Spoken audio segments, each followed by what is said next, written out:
Hi, Michael. Hi, Simon. How are you both? Hey, good to see you, Joe. I see you. Now I'm You good. too. Thank you. It was lovely to be able to speak to you both for this film because I had a fantastic time with it. And Michael, I wanted to start with you, and I wondered what it was like for you to work with Simon and to work with Mark Wahlberg on making sure that this movie told yours and Arthur's story the right way.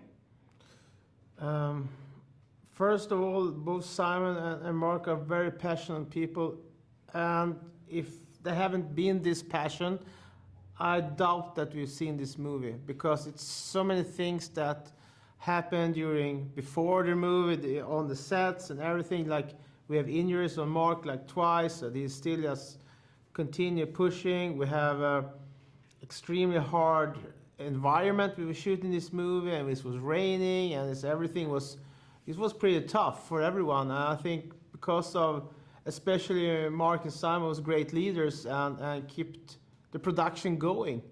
And we also did this in the middle of the COVID pandemic with all the testing and everything. So it was a little bit of luck also, I would say, that we are here today.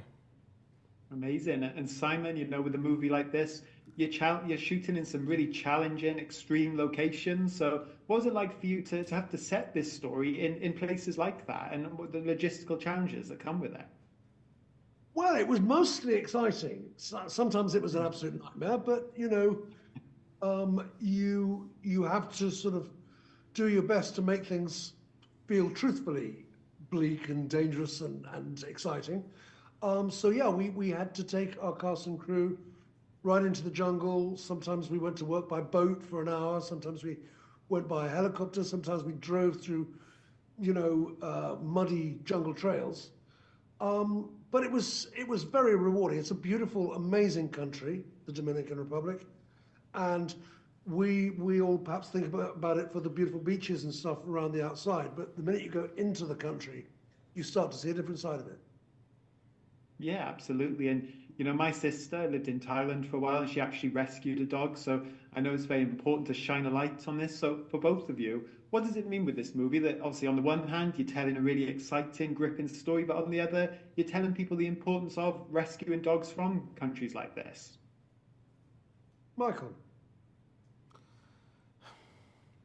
Yeah, I didn't. Sorry, I was thought the question was to Simon, but can you tell me the question again? Just what it means to you to shine a light on obviously rescuing dogs, obviously with this story, as well as kind of really gripping tale. Yeah, so that's the thing is this story is obviously about a love story between a man and a dog and Arthur, but also like it's also going to be a huge inspiration for other authors out there, and maybe next time you just doesn't go past that shelter or that dog you see in the corner, but maybe that's your Arthur. Yeah, and for you, Simon, as well, obviously, you as a director, you tell a really exciting story, but to shine a light on something like that must mean a lot for you as a filmmaker. Yeah, I mean, I'm a dog person. I have dogs, and I do think there is a strange bond between dogs and humans. But I think that was the core of the film. But I do think this was a film of self-discovery, and I think Michael's experience was we hope to translate into a universal experience, which is, when you're faced with a choice in life, it's how you make that choice that says a lot about you. Yeah, and just finally, Simon, I know there's that cliche of never working with children and animals, but to work with you, Kai, on this movie must have been an awesome experience for you. And how was that? It was brilliant. It took a while for him to get a rhythm, or perhaps for me to get a rhythm. I don't know. But once we got going, he was a star, and I think he really enjoyed it, which is very important. Amazing. Well, Simon, congrats on the movie. Michael, I'm really glad this story is being told because really inspirational and had a great time watching it. So thank you both. Thank you. Thank you.